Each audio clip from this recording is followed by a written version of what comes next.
Betapa kaya gadis ini. Sekelompok pengawal membawa uang ke rumahnya tanpa berhenti. Dia segera memanggil kepala pelayan dan bertanya apa yang terjadi. Kepala pelayan berkata uangnya terlalu banyak. Perusahaan tidak bisa mengizi lagi. Hanya bisa membawa ke rumah. Gadis mendengarnya dan tertawa. Dia menyuruh kepala pelayan isilah uang dalam 20 ruang. Kemudian dia meletakkan gelas ke meja. Dia dijatuh. Ternyata dia memimpi. Dia bukan orang kaya. Ezra adalah seorang sangat miskin. Ketika pergi ke kamar kecil juga berjuang dengan kakaknya.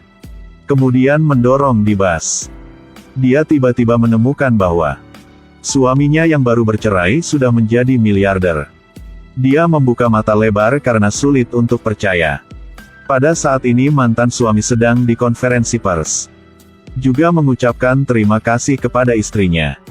Sedangkan Ezra menyalahkan dengan penumpang-penumpang di sampingnya. Betapa ceroboh dia. Dia sukses seperti ini berdasarkannya.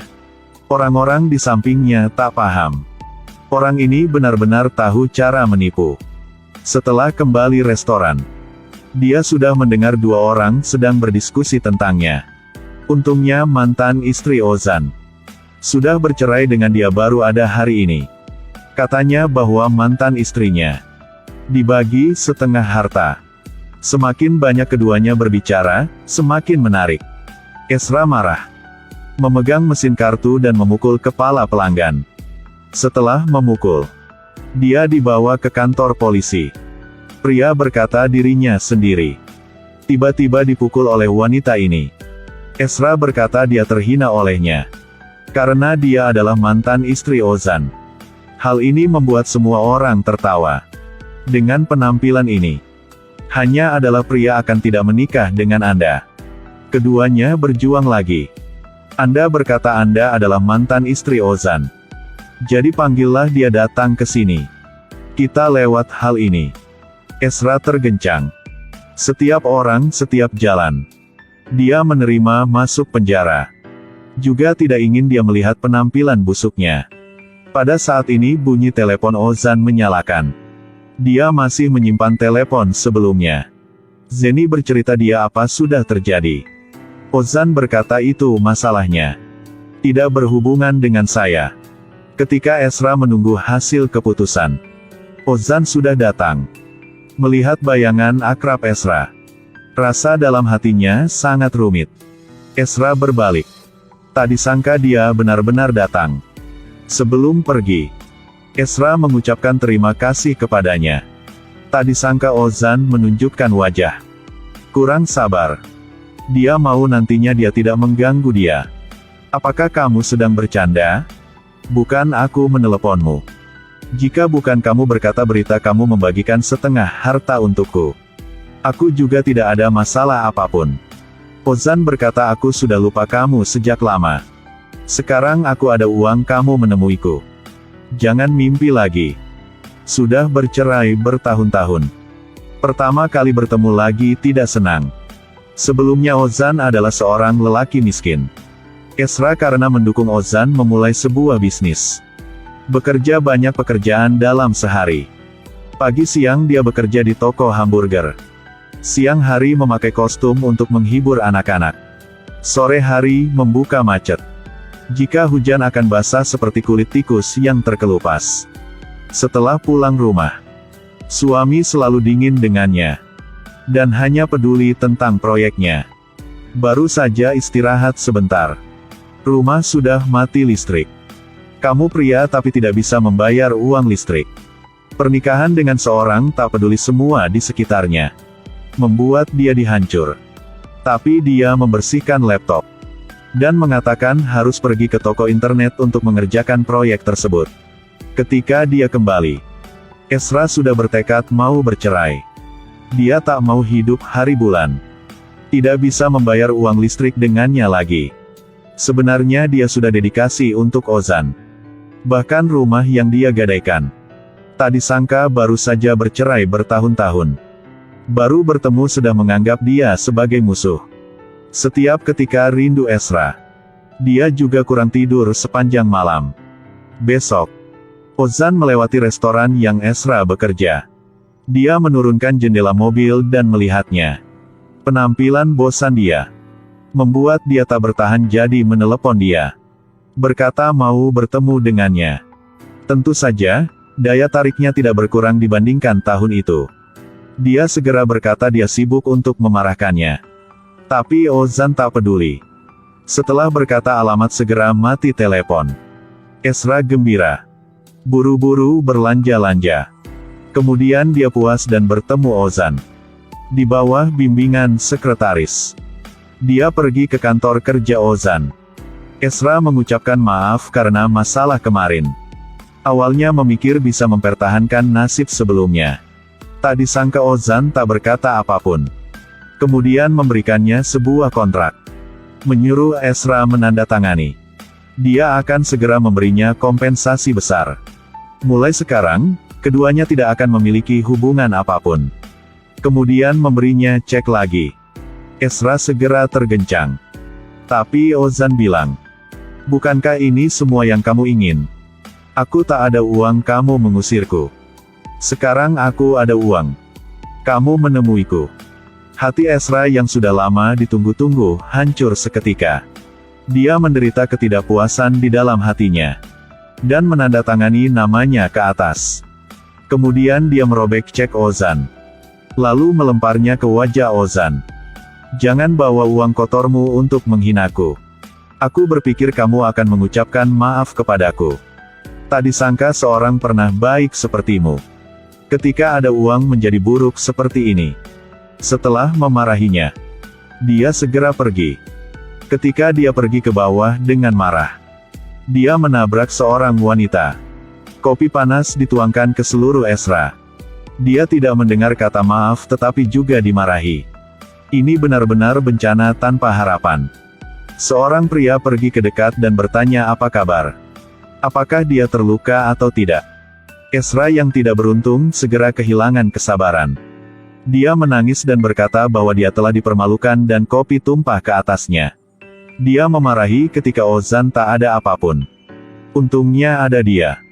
Sehingga sekarang dia tidak ada lagi. Pria itu menghiburnya. Sesuaikan pernapasan. Stabilitas emosional. Sanjungannya membuat Ezra tertawa. Kemudian Ezra menghapus air mata. Dia mengucapkan terima kasih lalu pergi. Melihat punggungnya memudar. Pria bahkan sudah jatuh cinta dengan wanita ini. Pada saat ini Ozan pergi ke sana. Ternyata pria ini sahabat bertahun-tahun dia.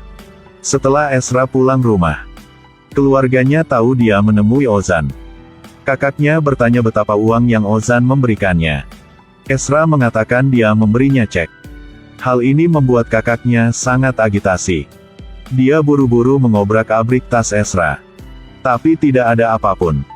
Ezra bilang dia merobek ceknya. Di depan Ozan. Kakaknya merasa dia sangat bodoh. Jika dia memberikan harus mengambilnya. Ezra merasa tidak bisa karena uang. Yang melukai harga diri. Sang ayah setuju dengannya. Tak disangka, besok sang kakak menemui Ozan.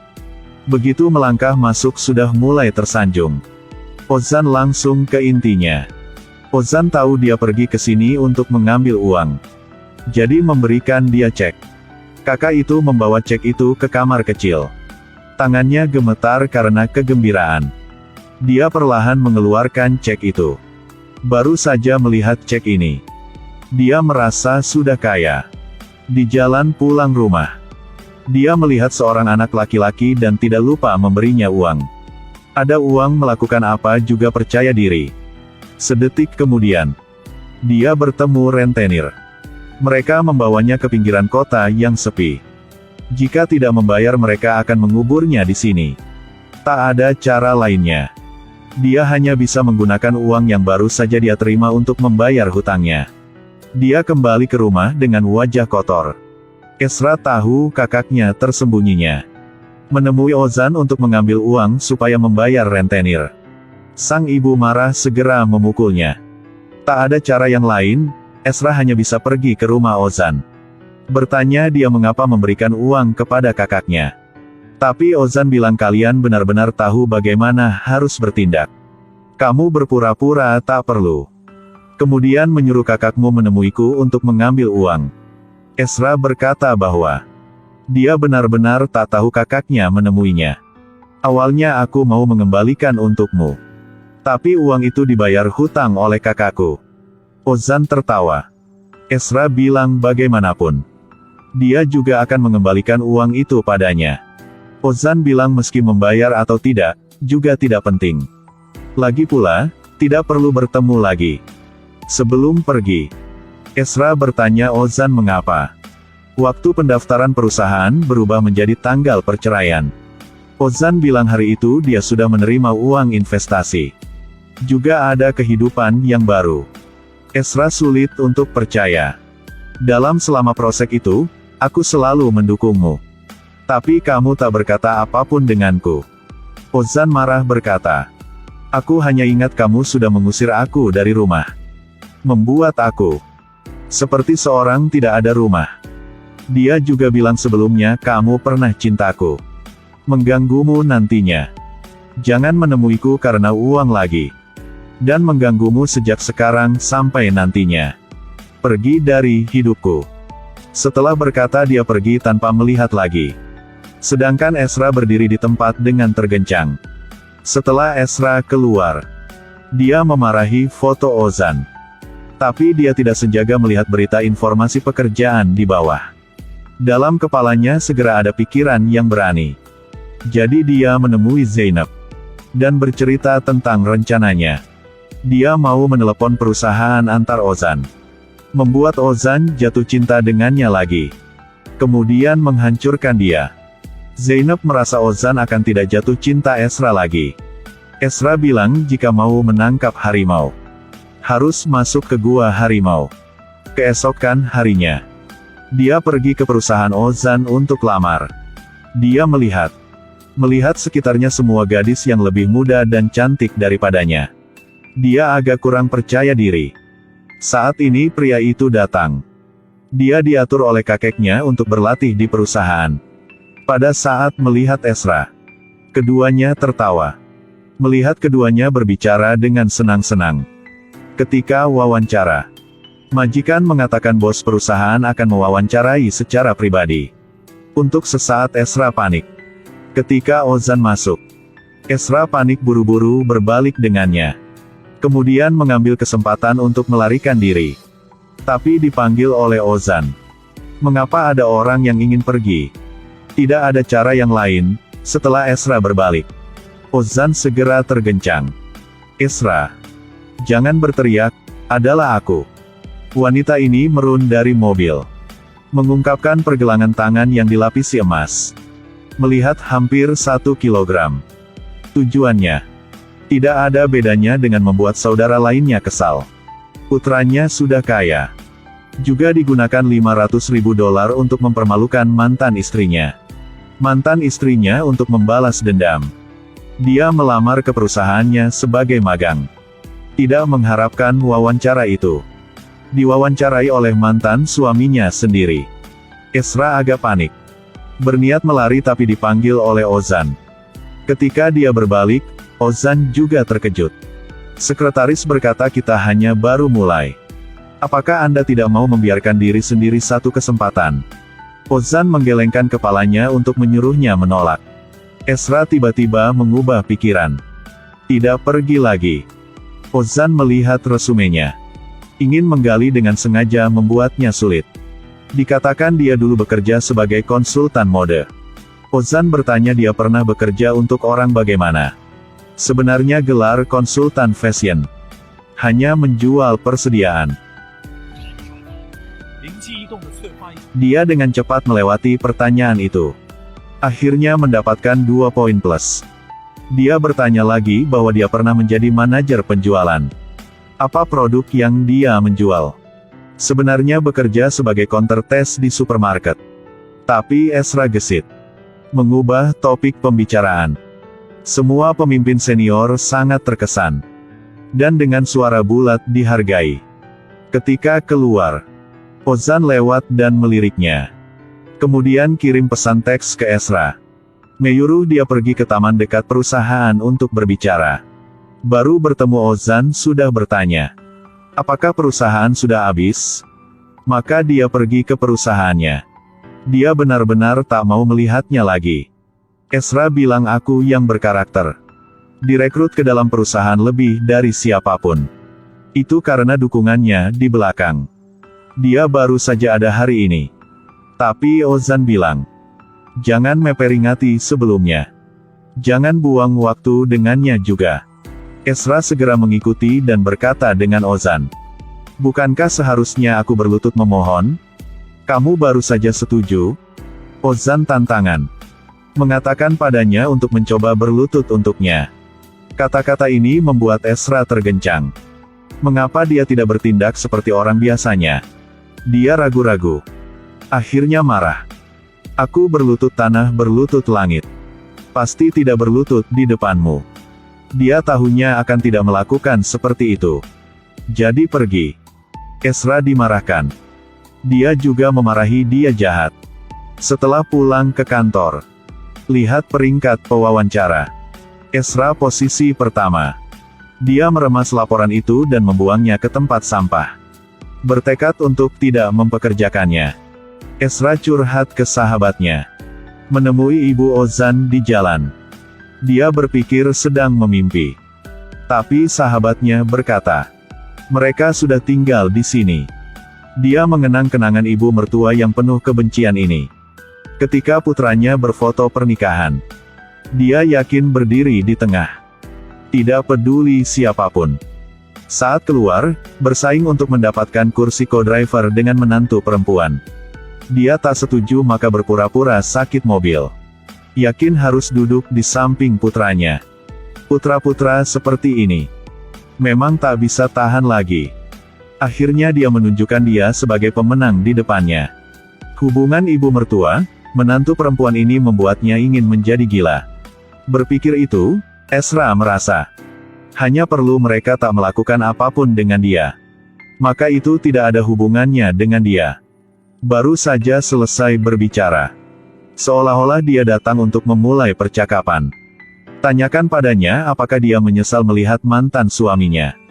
Sudah menjadi miliarder. Juga tidak lupa. Tangan yang memakai gelang emas itu. Lihat penampilannya yang angkuh. Ezra hanya berkata bahwa betapa uang yang dia memakai di tubuhnya juga tak ada berguna. Jangan terlalu puas. Dia marah sehingga memarahi. Dan pulang rumah menelepon putranya. Melaporkan dia sudah tinggal di jalan sebelumnya. Ozan mendengarnya sangat khawatir. Bagaimanapun, akan ada sesuatu masalah. Dia segera naik mobil. Kembali tempat yang pernah tinggal. Ketika pergi ke depan rumah Ezra. Melihat dia sedang berdiri di jendela melihatnya. Ibu Ezra melihat Ozan. Dengan senang melari dan menyambutnya. Ozan memanggil ibu. Tapi menyadari suatu salah. Tepat waktu ibu Ozan melihat adegan itu. Dia buru-buru melompat balkon. Jangan mengganggu. Dia harus memegangnya. Ezra juga melari ke bawah untuk menasehati keduanya. Keduanya semakin berjuang. Hampir mendorong kaki mereka ke mulut masing-masing untuk memblokir tenggorokan mereka. Keluarganya menyeret keduanya. Tapi keduanya masih terus-menerus berjuang. Hampir pingsan. Malam itu, Ozan berniat pulang. Ezra memanggilnya. Tanyakan padanya mengapa dia tidak berani mempekerjakan saya. Bukankah takut akan jatuh cintanya lagi? Dia tidak mengakui. Menyuruh dia jangan pikir apapun. Dia sudah habis cinta dengannya sudah lama. Ezra berkata kalau begitu. Kemudian melamarnya. Untuk membuktikan bahwa dia benar-benar melupakan dirinya sendiri. Tetapi dia menjawab bahwa dia tidak perlu membuktikan apapun padanya. Melihat Ozan pergi. Dia berdiri memikirkan rencananya untuk memprovokasi jenderalnya. Tidak berguna. Pulang rumah, Ozan bertanya asisten. Apakah dia seperti sedang takut Ezra? Asisten berkata pasti dia sedang takut. Jika tidak, mengapa? Tidak menerima seorang karyawan cukup kapasitas. Ozan dengan keras kepala menolak untuk berdebat. Tapi mata